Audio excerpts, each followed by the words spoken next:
everyone! Welcome to Kokang's Dalikans Food Craving. So, for today's video, of course, bagong paglalakbay, bagong discovery, bagong environment, at bagong lugar na ating masisilayang muli. And this time, nandito po kami sa Liege. I don't know how they pronounce it, pero kung saan ako komportable, ganon.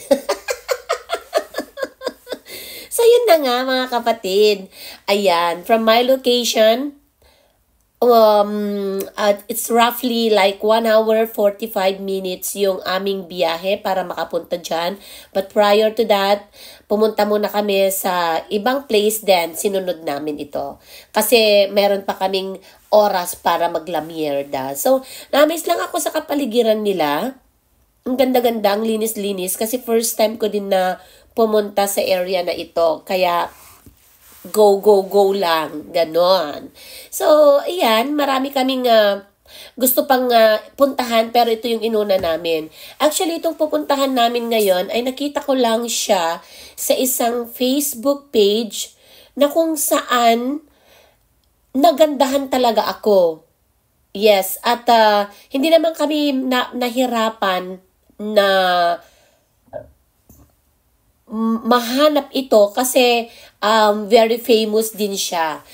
Pero at some part parang nadismaya ako at first kasi ibang-iba yung itsura nung nasa page ng taong nag-upload kesa sa actual. So, malalaman natin mamaya kung bakit. Pero, sabi ko bakit ganito, hindi ganito yung yung nakita ko sa Facebook.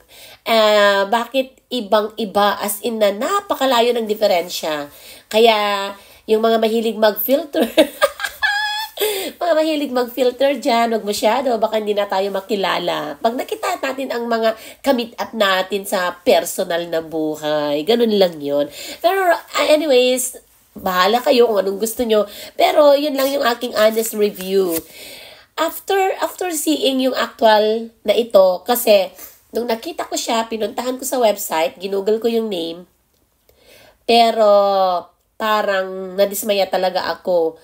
The reason behind was na malayo yung actual view doon sa nakita ko is that meron palang very specific na kapistahan.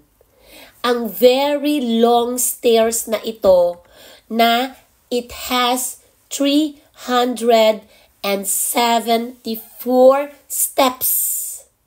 O, diba? 374 steps. So, sa Pilipinas, meron din tayo nito At I think yung Lourdes sa Baguio City. Oo, sa Baguio City. Ayan.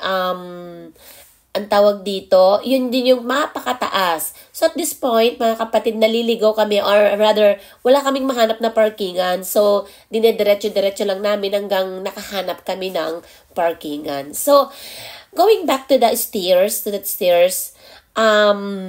nakita ko, sa sobrang ka-excite namin, naghahanap kami ng mga parkingan dyan.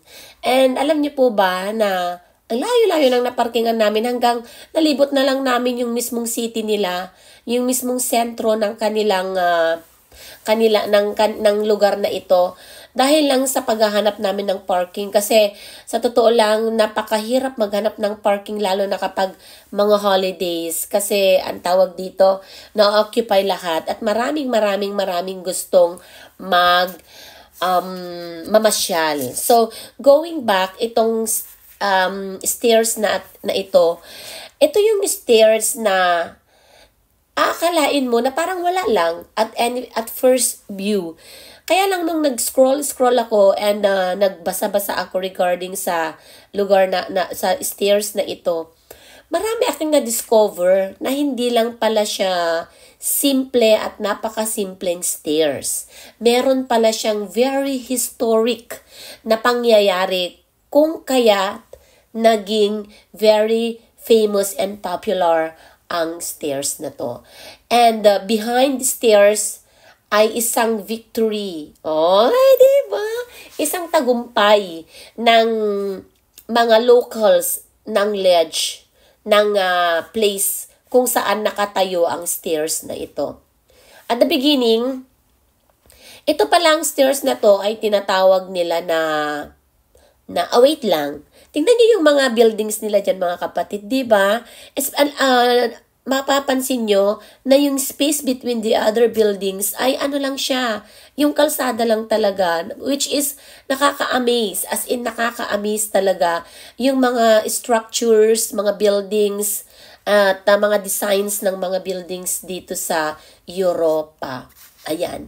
So, ayan, hinahanapan muna namin ng parking hanggang naikot kami dyan. Pero maganda na rin kasi it's sightseeing na rin yan through nakasakay kami sa car.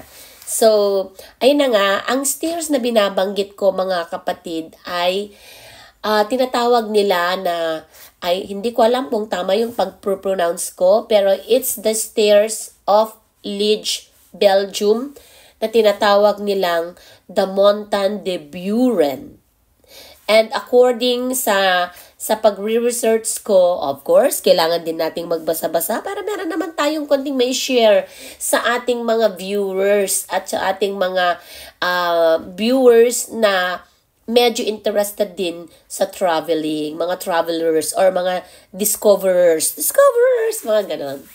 Anyways, ito palang stairs na to, yung Buren, ay apelyado pala ni Victor de Buren na kung saan siya yung naging leader noon na nakipaglaban to defend this place against sa attack ng mga kalaban na gustong sumakop sa kanya.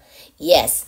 Pero, na-mention ko at first na parang nadismaya ako kasi ang layo ng nakita ko sa Facebook page or sa pag-Google ko dun sa itsura nung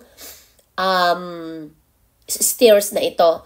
Kasi yung nakita ko, yung actual na stairs, ang daming tao, bakbak ang mga pintura. It's just like normal stairs. Napaka-normal lang na hagdan.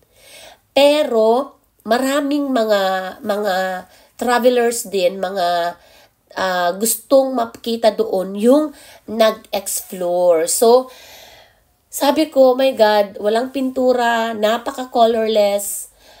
Aside sa mga bahay, kasi this stairs ay in between houses or apartments or buildings.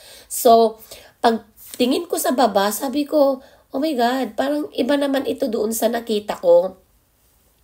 So, yun na ang na-answer ko. Parang at first nadismaya ako, pero okay, nandito na lang din naman. So, let's see.